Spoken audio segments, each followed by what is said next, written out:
Hey, welcome everybody, Mr. On Demand, man with master plan. And the future of Roku as an affordable streaming platform looks bleak. They're raising the prices on their streaming devices. By how much? Well, a good little chunk.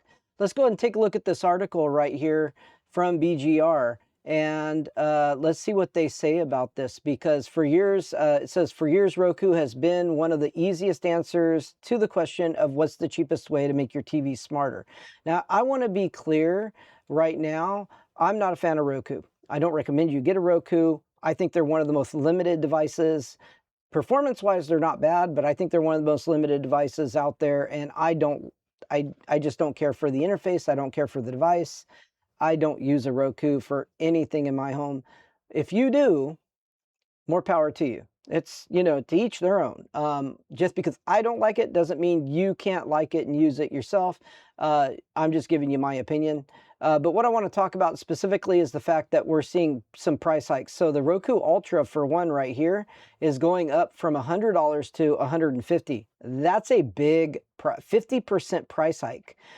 We're going to see the streaming stick climb from $30 to $40.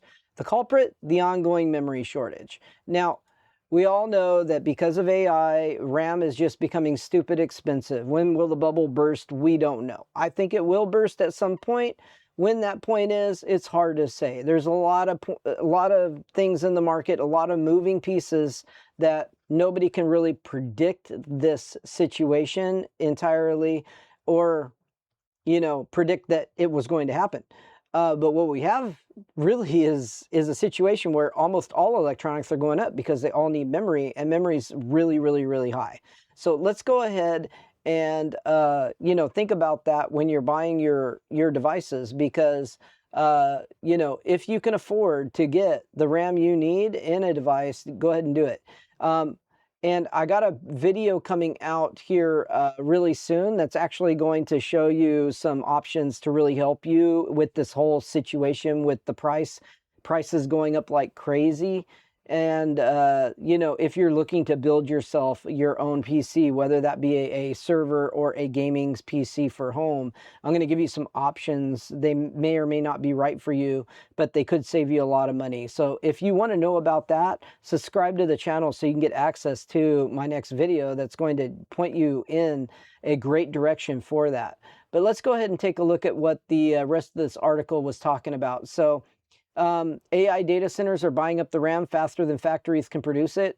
Yes, we know this. Roku isn't alone either. Companies like Apple, Microsoft, Dell, Lenovo are all experiencing a raise and memory shortages. So that's the issue going on. The situation here is slightly different because when you look at companies' prices headed, as well as what Roku has already told its investors, not to mention the Fox buyout hanging over the company's head, there's a really hard time seeing how Roku stays the budget-friendly option that it's been in the past.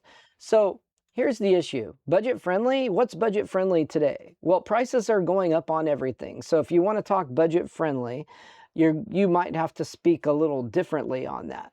Amazon subsidizes the Fire Sticks and the Fire devices big time because they push ads to you left and right. Roku's not entirely different on that aspect. They kind of do the same thing, but not quite as bad. But I'm telling you here, right now, that I got videos that are talking about this. They talk about the new Vizio TVs. They talk about the fact that these companies make money off of you, and that keeps streaming devices prices down. What they can't keep down is the cost of memory. So they're going to put storage on these devices to be able to run the apps. The devices are going to cost more. That's just simple economics. And they cannot eat that. They gotta, push that price back onto the consumers a little bit, because it depends on how much ad revenue they make from where.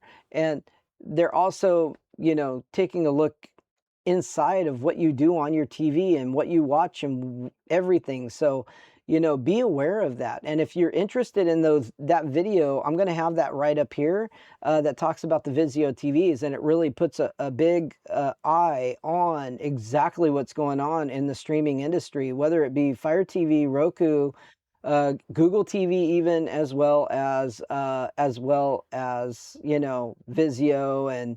you know, all these operating systems in these TVs for streaming, they're all gathering your data and using it to sell you products. And this is a very, very common goal. These companies make way more money off of that than you would ever believe. So there's been a short-term supply hiccup that probably wouldn't have people worried. However, it's TrendForce expects memory prices to jump another 10 to 18% over just the next several months. Here's the thing when it comes to memory, right?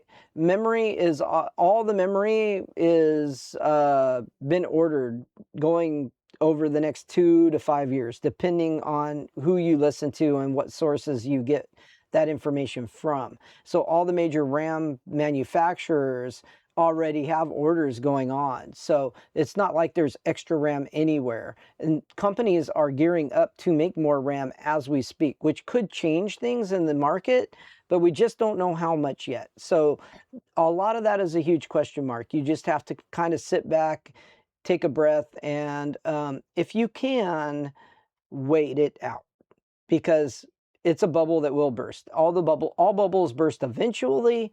This one will eventually burst. When and how bad is another whole conversation for a different video. So also the company's CEO says that one of the ways they were able to keep costs down so long is by using less memory while being more open to other types of memory usage in their devices. That means Roku's setup uses less power than some competitors, which is why the devices have been able to remain so cheap. Okay, so this is a big deal because this is exactly why Fire Sticks are going to their new operating system. And if you don't know about that, I just did a video talking about that. So you might want to take a look at that video, and I'll put a link up here for that. So you guys can go ahead and get the newest news on that, because Fire Sticks have a new operating system, which is not Android. You're not able to sideload apps into it.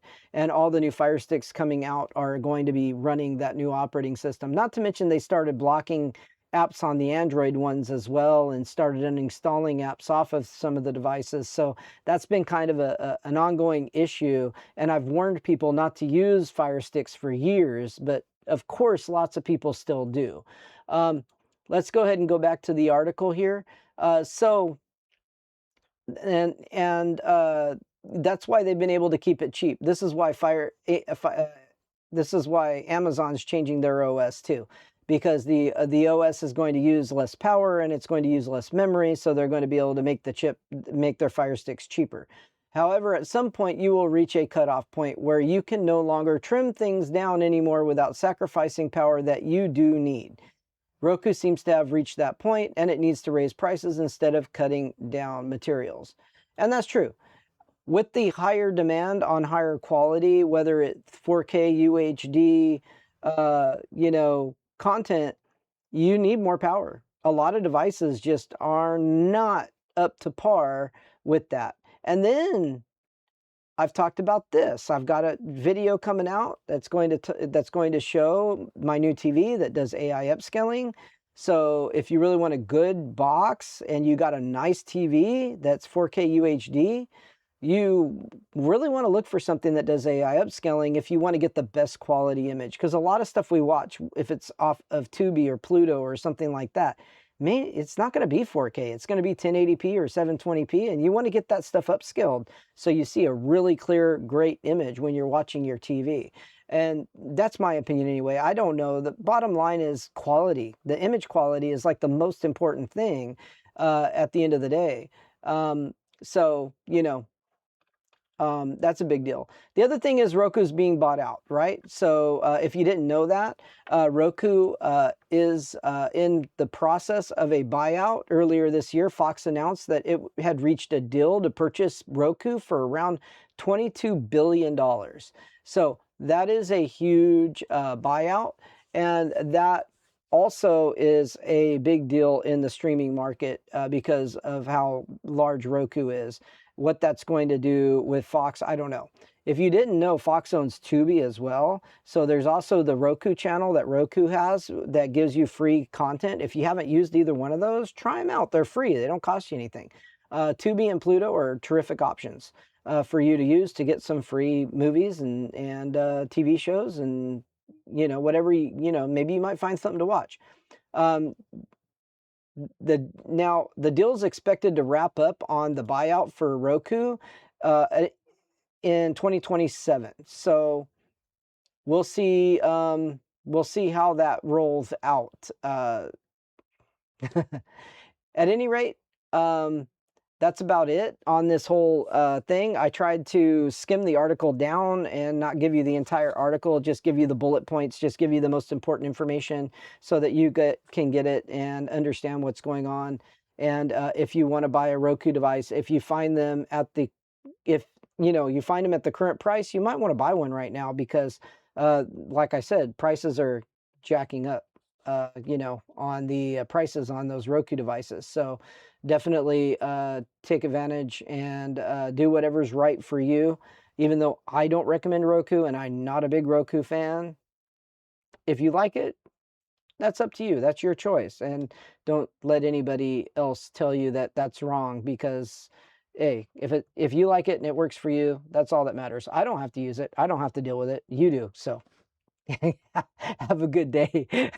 You guys, hit a thumbs up if you like this video. If you don't like me and you don't like me bashing Roku a little bit, you know what? Tell me down in the comment section below and give me a little bit of razzing because I can take it. It's not a big deal. You guys have a great day. I'll see you in the next video.